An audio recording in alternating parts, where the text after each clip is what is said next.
یک اشتباهی شد که باید تصحیح کنم. گفتم لغزش زبان بود. نقاط منفی ارسطو را مسلمانان گرفتند. نه، منظورم نقاط مثبت است. یعنی نقاط مثبت فلسفه ارسطو را برگرفتند و نقاط منفیش را دور ریختند. خب این بود وضع فلسفه در جهان اسلام. بعد در اروپا نیز مسیحیت دیگه اونجا حاکم بود. وضع مسیحی ها بدون فلسفه خیلی عمری دراز ندید. چرا؟ به این خاطر که در آن زمان اندلس، اسپانیای امروز، به دست مسلمانان فتح شد و یک دولت اسلامی گردید و در آنجا فلاسفه بزرگ از جمله ابن رشد که اندلسی است، اسپانیایی است، در آنجا ظهور کردند و آثارش به خط لاتینی ترجمه شد. خب وقت این آثار ابن رشد و ابن سینا به لاتینی ترجمه شد، تازه مسیحیت، یعنی اروپای مسیحی، با نام ارسطو و افلاطون آشنا شدند. ببینید خود ارسطو و افلاطون یونانی هستند و اروپایی هستند، اما شناختی اروپایی مسیحیت با ارسطو و افلاطون و آثار آن از طریق آثار ابن رشد بود. خب این مسیحی ها هم آمدند و بعضی از افکار فلسفی ارسطو، ابن رشد و افلاطون، ابن سینا را پذیرفتند، قبول کردند و یک مکتب ایجاد شد در اروپا در آن زمان به نام مکتب اسکولاستیک. ترجمهش مکتب فلسفی مدرسی است که کارش فقط اثبات عقاید مسیحیت بر اساس دلیل‌های فلسفی بود. چند عصر هم این مکتب ادامه داشت و تقریبا در قرن 14 میلادی خب بعضی از دانشمندان غربی رو به روش تجربی آوردند. یعنی خواستند حقایق را به واسطه تجربه اثبات کنند. البته این در دایره مادیات این درست است این روش. و آمدند مثلا گالیله، کوپرنیک اینها وقتی با ابزاری تجربی دیدند آنچه که بطلمیوس میگفته است یا ارسطو در طبیعیاتش مطرح میکرده است خب خطا بوده است. چون بطلمیوس معتقد بود که زمین مرکز است نه خورشید. نه، کوپرنیک اینا دیدن نه، قضیه برعکس است. بعد از این چی شد؟ مسیحیت آن زمان هم که تفسیرش مبتنی بر پاره از گفتیم مکتب اسکولاستیک، از داده های فلسفی و بعضی از نظریات خطای بطلمیوس مبتنی بود که اندر گفته های دانشمندان چون کوپرنیک را مخالفی عقاید مسیحیت دیدند و با مخالفت برخواستند و بعضی هاشون را سوختند و بعضی از این دانشمندان توبه کردند مثل گالیلیو. اما بالاخره نمیشود شما جلوی دانش رو بگیرید. رفته رفته اندیشه های تجربیون در اروپا در بین مردم و دانشمندان خصوصا خب گسترش یافت و دیگه مردم دیدند که این دستگاه پاپ همون مسیحیت که حاکم بود خب گفته‌هایش دروغ است، مطابق با واقع نیست. از اینجا دیگه زمان رنسانس شروع می شود. بعضی از مردم وقتی دیدند پاره از عقاید مسیحیت با علم ناسازگار است بالکل از دین رو گرداندند. بعضی شک کردند. بعضی از مسیحیان هم آمدند خب در صدد سازگاری علم و عقاید برآمدند، دست زدند و این مذهب پروتستان اون زمان ظاهر شد. خب ظاهر شد. این بعد از رنسانس. دیگه در اروپا مکتبی عقلگرایی خب ضعیف شد. تجربه دیگه حرف اول رو میزد. ببینید اشتباهی برخی از دانشمندان اروپایی این بود که آنچه که آنها به واسطه تجربه اثبات کردند خب درست بود، اشتباه نبود، اما یک توقع و انتظاری بیجایی پیش آنها ایجاد شد.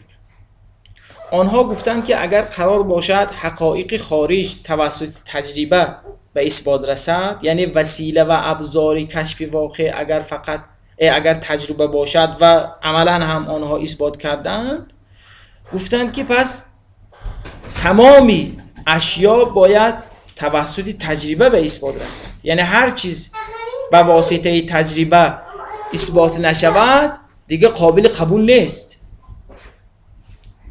پایشان را یک خورده فراتر گذاشتند، گفتند اگر خدا قرار باشد وجود داشته باشد باید تجربه اثبات کند. این را اشتباهشان اینجاست. ببینید تجربه درست است، وسیله خوب است، وسیله درست است، درستی کشف واقع است، اما قلمروی آنچه که تجربه میتواند اثبات کند فقط مادیات است.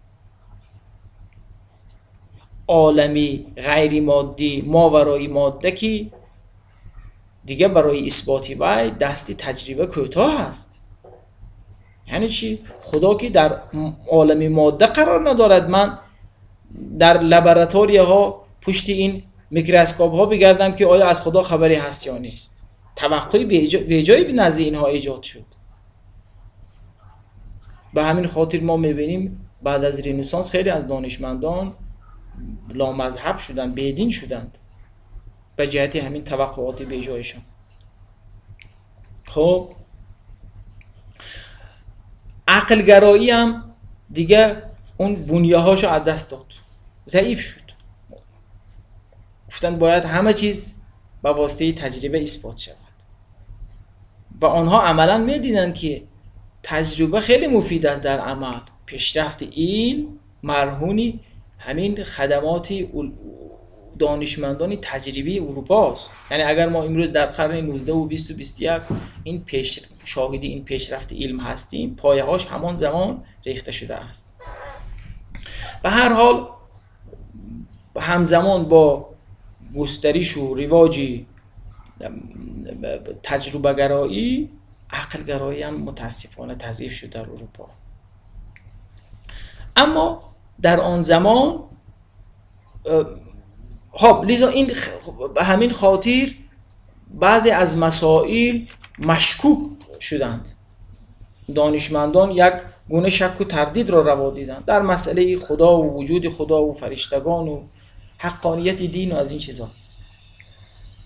در آن زمان یک نفر فیلسوف ظهور کرد، آمد سعی کرد که نه، عقل گرایی را در اروپا به جای خودش برگرداند، اون جایگاهی که داشت برگرداند. این شخص جناب رنه دکارت بود. رنه دکارت فرانسوی است. خب دانشمند خیلی قوی است. کارش را این گونه شروع کرد. گفت که من باید به همه چیز اول شک کنم. هیچ چیز را در نزد خودم مسلم نه انگارم، نه خدا، نه هیچ چی را، نه واقعی خارج، در همه چیز باید شک کنم. بعد گفت که حالا میتوان از این نقطه یعنی شک به یقین دست یازید، دسترسی پیدا کرد از طریق عقل. گفت آره میتوان.